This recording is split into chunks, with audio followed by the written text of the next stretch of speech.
Hello student, हमने classification of elements के बारे में पिछले वीडियो में डिस्कशन किया था। उसका हमने मेंडलीव और डोबेराइनर और न्यूलैंड्स के बारे में स्टडी कर लिया। आज हम एक न्यू साइंटिस्ट के बारे में स्टडी करेंगे। तो आज का हमारा जो पॉइंट होगा वो होगा मॉडर्न पीरियोडिक टेबल। तो आज का पॉइंट है मॉडर्न पीरियोडिक टेबल। इसको हम मॉडिफाई मेंडलीव्स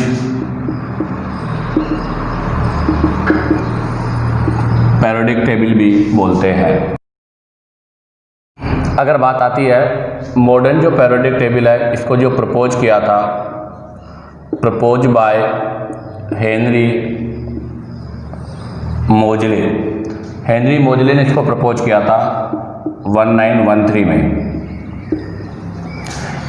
इन्होंने जो अपना एलिमेंट्स को जो पीरियोडिक टेबल में अरेंज किया था वो एटॉमिक नंबर के हिसाब से अरेंज किया था। कहने का मतलब मेंडलीव ने अपनी पीरियोडिक टेबल में जो एलिमेंट को अरेंज किया था वो किया था एटॉमिक वेट के हिसाब से, जबकि मॉडर्न पीरियोडिक टेबल में हेनरी मोजले ने जो एलिमेंट्स को अरेंज किया था वो किया था atomic number.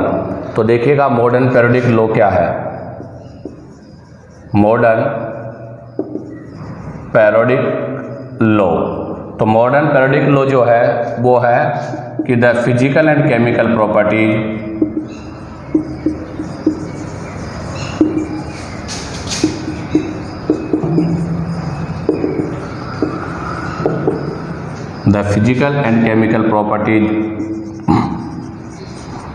of the elements are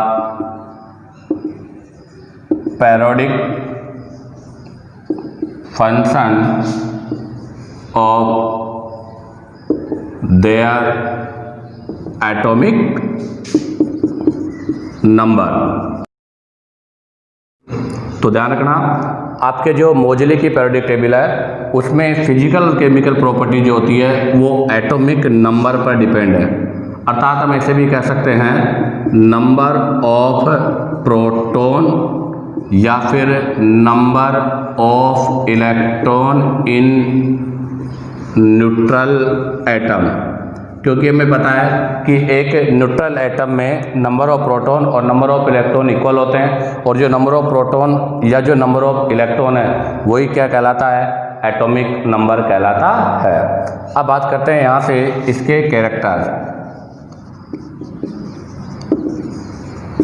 characteristics of modern periodic table, अर्थात मॉडर्न पीरियोडिक टेबल के क्या क्या कैरेक्टर्स हैं। तो सबसे पहले हम बात करें तो मेंडलीव की जो पीरियोडिक टेबल थी वो एटॉमिक वेट पर डिपेंड थी, जबकि मोजले की जो पीरियोडिक टेबल है वो एटॉमिक नंबर पर डिपेंड है। तो इसका मतलब फर्स्ट पॉइंट होगा बेस्ड अपॉन एटॉमिक नंबर, अर्थात ये एटॉमिक नंबर पर डिपेंड है। नंबर 2, मेंडलीव की जो पीरियोडिक टेबल थी उसके अंदर जो वर्टिकल कॉलम थे वो 8 थे, जबकि यहाँ पर वर्टिकल कॉलम की जो संख्या थी वो 9 थी। तो हम क्या बोलेंगे, 9 vertical columns are called group. तो ध्यान दे, यहाँ पर 9 वर्टिकल कॉलम थे और ये जो 9 वर्टिकल कॉलम्स है इन्हें हम क्या कहते हैं, ग्रुप। ये जो 9 वर्टिकल कॉलम उसने बनाए, अर्थात उसने अपनी जो पीरियोडिक टेबल है इसमें ये जो कॉलम इस तरह से थे, इन कॉलम्स को तो उसने क्या बोला, ग्रुप।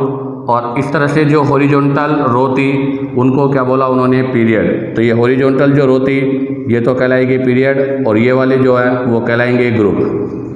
तो मेंडलीव और मॉडर्न पीरियोडिक टेबल में ये डिफरेंस था कि मेंडलीव के अंदर जो ग्रुप थे वो 8 थे, जबकि मॉडर्न पीरियोडिक टेबल में 9 थे। तो इन 9 में से 1 to 8, अगर मैं बात करूं 1 to 8 प्लस 0 ग्रुप, उन्होंने जो 9 ग्रुप थे उन 9 ग्रुप में से 1 से लेकर 8 तक तो कंटिन्यू नंबर रखा, और जो नेक्स्ट रखा वो था 0 ग्रुप। और 0 ग्रुप भी किसका था, 0 ग्रुप ऑफ इनर्ट गैस। इसके अंदर उन्होंने इनर्ट गैस को रखा। और जो इनर्ट गैस है, जो मैंने आपको पिछले वीडियो में बता दिया था, helium, neon, argon, krypton, xenon, radon, ये वो इनर्ट गैस है। Helium, neon, argon, krypton, xenon और रेडॉन, ये सब आपकी नोबल गैस है। और इन सब इनर्ट गैस है जो नोबल गैस है, इनको पेरियोडिक टेबल में इंट्रोड्यूस कराने का जो कार्य किया, अर्थात पेरियोडिक टेबल में सबसे पहले आपकी जो इनर्ट गैस है, इनको जो स्थान दिलवाया या उनको जो इंट्रोड्यूस किया वो था रैमसे। तो नेक्स्ट पॉइंट होगा रैमसे के लिए, उन्होंने बोला कि इनर्ट गैसेज वर इंट्रोड्यूस इन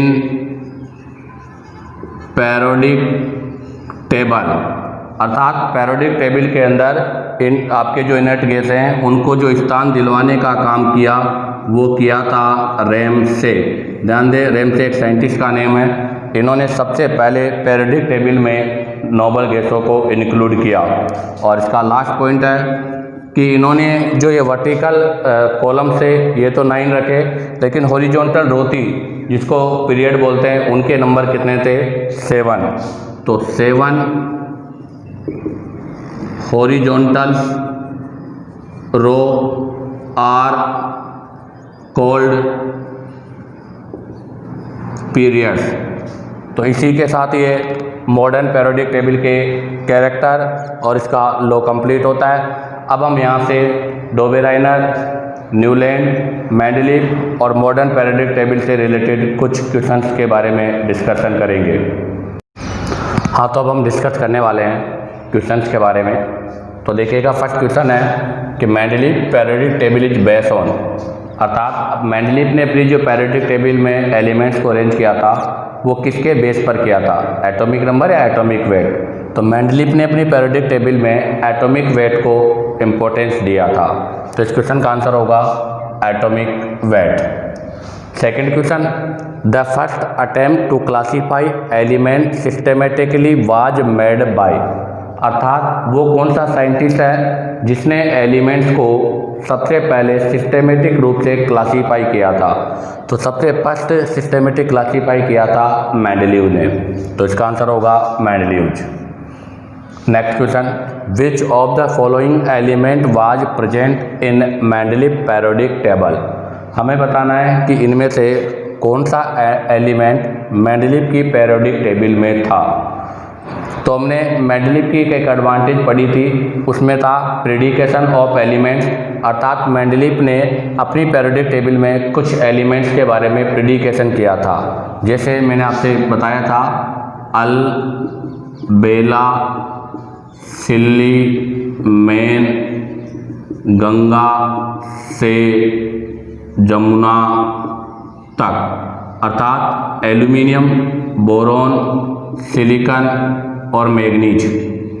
यहाँ पर आएगा Ga, Sc, Ge और Tc, अर्थात गैलियम, स्कैंडियम, जर्मेनियम और टेक्टिनियम। ये वो एलिमेंट है जो मेंडलीव की पेरियोडिक टेबल में नहीं थे। तो देखिएगा, first option scandium, second technetium, germanium, इसका मतलब इसका आंसर होगा नन। ये तीनों ही एलिमेंट मेंडलीव के पेरियोडिक टेबल में नहीं थे, इनकी बाद में डिस्कवरी हुई और बाद में इनके नेम रखे गए। अब आती है बात next question number 4। According to Mendeleev's periodic law the element were arrange in the periodic table in order of, अर्थात मेंडलीव ने अपनी पेरियोडिक टेबल में एलिमेंट्स को जो अरेंज किया था वो किस सीक्वेंस में था? तो वो था एटॉमिक नंबर या एटॉमिक वेट। तो वो था एटॉमिक वेट, और एटॉमिक वेट को भी उसने किस में लिखा? इंक्रीजिंग ऑर्डर में। तो इस क्वेश्चन का आंसर होगा इंक्रीजिंग एटॉमिक मास। अब बात करते हैं question number 5। Which name of एका एल्यूमिनियम, अर्थात वो एलिमेंट जिसको मेंडलीव ने एका एल्यूमिनियम नाम दिया और बाद में डिस्कवर हुआ, तो वो एलिमेंट कौन सा था? तो देखिएगा, अलबेला, तो यहाँ देखिएगा अल्बेला सिलीमेन गंगा, अर्थात एका एल्यूमिनियम जिस एलिमेंट्स का नाम दिया बाद में डिस्कवरी होने पर उसका नाम था गैलियम। तो इस क्वेश्चन का आंसर होगा फर्स्ट। अब हम बात करते हैं नेक्स्ट क्वेश्चन नंबर 6। तो देखिएगा question number 6, in Mendeleev's periodic table gap were left for the elements to be discovered, later which of the following elements found a place in periodic table. कहने का मतलब यह है कि मेंडलीव ने अपनी पीरियोडिक टेबल में कुछ स्पेस ब्लैंक किया था, अर्थात उसने कुछ स्पेस को खाली छोड़ा था, और जहाँ पर खाली छोड़ा था उस एलिमेंट की उन्होंने प्रेडिकेशन किया। तो आपको बताना है इनमें से वो कौन सा एलिमेंट है जो मेंडलीव की पीरियोडिक टेबल में जो ब्लैंक स्पेस था उस पर रखा गया। तो उसके लिए भी हमने कहा था यहाँ पर आएगा अल बेली सिल्ली मैन, अल बेली सिल्ली मैन, गंगा से जमुना तक। तो ये वो एलिमेंट है जिनको मेंडलीव ने अपनी पीरियोडिक टेबल में नहीं रखा और इनके प्रेडिकेशन के बारे में उन्होंने बात की। तो इस क्वेश्चन का आंसर होगा GE germanium. Second, which pair does not follow Mendeleev periodic law.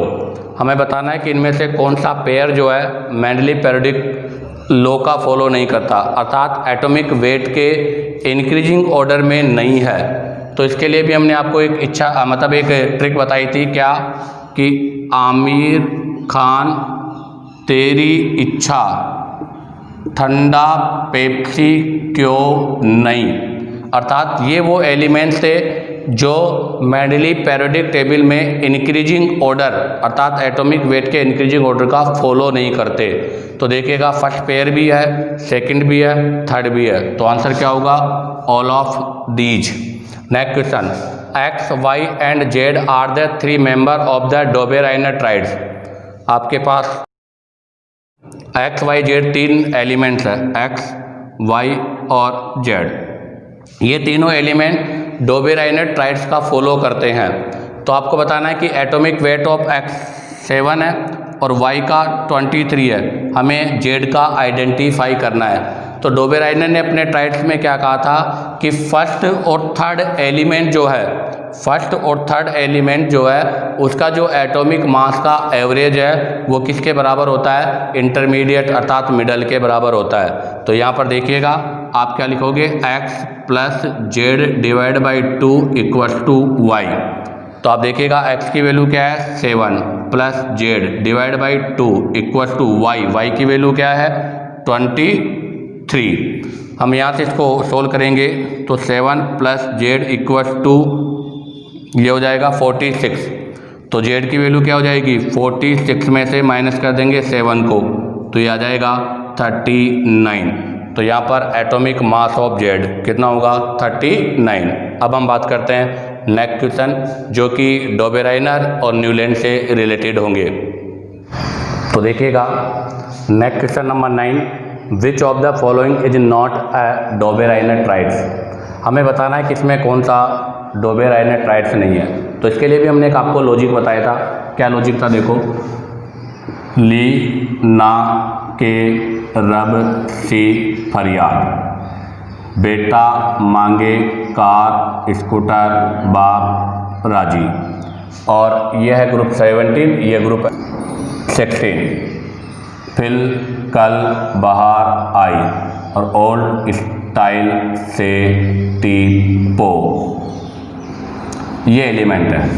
तो हमने कहा था कि ग्रुप नंबर आपका जो 17 और जो 18 है उनमें तो ये आपका पेयर डोबेराइनर पेयर है क्योंकि इनके बीच में जो डिफरेंस है वो सेम है। और आप देखिएगा यहाँ पर भी डिफरेंस 8 का है, यहाँ भी डिफरेंस 8 का है, तो ये पेयर भी आपका राइट है। जो सेकंड पेयर बनेगा वो सोडियम से नहीं, कहाँ से बनेगा? पोटेशियम से। ये भी आपका डोबेराइनर ट्राइड्स है। ऐसे ही आप देखिएगा यहाँ पर भी बेटा मांगे कार, ये भी डोबेराइनर ट्राइड्स है। और कैल्शियम स्ट्रेंशियम बेरियम, ये भी डोबेराइनर ट्राइड्स है। तो देखिएगा फर्स्ट ऑप्शन में है लीना के, ये डोबेराइनर ट्राइड्स है। सेकेंड है मैग्नीशियम कैल्शियम स्ट्रेंशियम, ये डोबेराइनर ट्राइड्स नहीं है। जबकि क्लोरीन ब्रोमीन आयोडीन डोबेराइनोट्राइड्स है, सल्फर सेल्यूरियम टेलुरियम ये भी डोबेराइनोट्राइड्स है।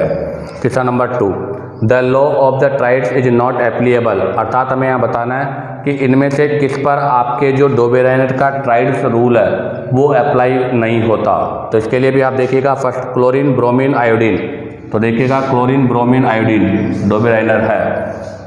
सोडियम पोटेशियम रुबिडियम, हाँ सोडियम पोटेशियम रुबिडियम ये डोबेराइनर नहीं है, क्योंकि यहाँ पर तो गैप 8 का है पर यहाँ पर गैप 18 का है। नेक्स्ट सल्फर सेल्यूरियम टेलुरियम बिल्कुल डोबेराइनर है। कैल्शियम स्टेंशियम बेरियम ये भी डोबेराइनर का है, तो इस क्वेश्चन का आंसर होगा सेकंड। अब हम बात करते हैं question number 3, which of the following set of elements obey Newlands octave rule, हमें बताना है कि इनमें से कौन सा ऐसा सेट है जो न्यूलैंड ऑक्टेव रूल का फॉलो करता है। वैसे तो हमें पता है कि न्यूलैंड ऑक्टेव रूल केवल कैल्शियम तक अप्लाई होता है, तो आप ज़रा देखिएगा इसमें तो गैलियम है, यहाँ पर तो गैलियम आ गया जो कि 31 है, अर्थात इस पर एप्लीएबल नहीं होगा। यहाँ पर देखिएगा Br आ गया, इस पर भी एप्लीएबल नहीं होगा। यहाँ पर देखिएगा रुबिडियम आ गया, इस पर भी एप्लीएबल नहीं होगा। आप देखिएगा सेकंड, इसमें आपके पास कैल्शियम है, तो इसका मतलब इसका आंसर क्या होगा सी। वैसे भी मैं आपको बता दूं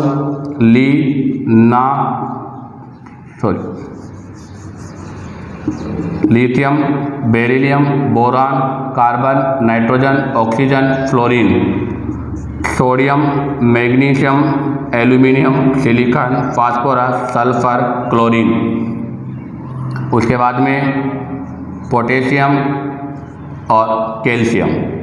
तो अब आप देखिएगा लीना के ये भी न्यूलैंड का रूल है और बेरियम मैग्नीशियम कैल्शियम ये भी न्यूलैंड रूल का फॉलो करता है। तो देखो फर्स्ट में सोडियम पोटेशियम रुबिडियम नहीं है, सेकंड में फ्लोरीन क्लोरीन ब्रोमीन है ब्रोमीन नहीं है, और लास्ट वाले में बोरॉन एल्यूमिनियम गैलियम नहीं है। तो कौन सा आंसर सही है इसका सी। अब हम बात करेंगे नेक्स्ट क्वेश्चन नंबर 12। तो देखिएगा next question number 12, for which of the pair Newlands octave rule is not applicable, हमें बताना है कि इनमें से कौन से पेयर पर न्यूलैंड ऑक्टेव रूल एप्लीएबल नहीं होता। तो अभी हमने कहा था lithium beryllium boron carbon nitrogen oxygen fluorine sodium magnesium aluminium silicon phosphorus sulphur chlorine potassium और कैल्शियम। तो देखिएगा फर्स्ट लिथियम सोडियम बिल्कुल एप्लीएबल होगा, कार्बन सिलिकॉन बिल्कुल एप्लीएबल होगा, मैग्नीशियम कैल्शियम बिल्कुल एप्लीएबल होगा, क्लोरीन ब्रोमीन नहीं होगा। तो आंसर है D. Up to which element the law of octaves was found to be applicable, अर्थात हमें बताना है कि न्यूलैंड का जो ऑक्टेव रूल है वो कौन से एलिमेंट तक एप्लीएबल हुआ। तो हमें पता है न्यूलैंड का ऑक्टेव रूल 20 नंबर के एलिमेंट अर्थात कैल्शियम तक एप्लीएबल हुआ, क्योंकि इसका लास्ट एलिमेंट कौन सा है कैल्शियम। तो आंसर होगा बी। नेक्स्ट क्वेश्चन है करेक्ट मैच द कॉलम, आपको ये जो कॉलम गिवन है इस कॉलम को करेक्ट मैच करना है। पहले P डोबेराइनर, Q मोजले, R लोथरमेयर और S है न्यूलैंड। तो हमें पता है कि डोबेराइनर ने क्या दिया था ट्राइड्स, इनके लिए मैं 1 2 3 और 4 यूज करता हूँ। तो P डोबेराइनर्स के लिए क्या आएगा ट्राइड्स, तो P3, तो सभी ऑप्शन हो सकते हैं। अब आता है मोजले ने अपनी जो पीरियोडिक टेबल थी उसको एटॉमिक नंबर के हिसाब से अरेंज किया। तो Q में क्या होगा 2, तो Q4 Q2 Q2 Q1, तो इसका मतलब A और D ऑप्शन तो रॉन्ग हो गया। अब बचा B और C। अब आता है लोथरमेयर जो था उन्होंने अपनी पीरियोडिक टेबल एटॉमिक वॉल्यूम पर डिपेंडेंट थी, तो R में होगा 4, तो R में 4, तो आंसर कौन सा होगा B। और न्यूलैंड का जो था वो किस पर था, न्यूलैंड का था लॉ ऑफ ऑक्टेव। इसी के साथ ये आपके डोबेराइनर, न्यूलैंड, मेंडलीव और मोजले से रिलेटेड क्वेश्चंस कंप्लीट होते हैं। नेक्स्ट वीडियो में हम यहाँ से मॉडर्न पीरियोडिक टेबल का लॉन्ग फॉर्म पढ़ेंगे।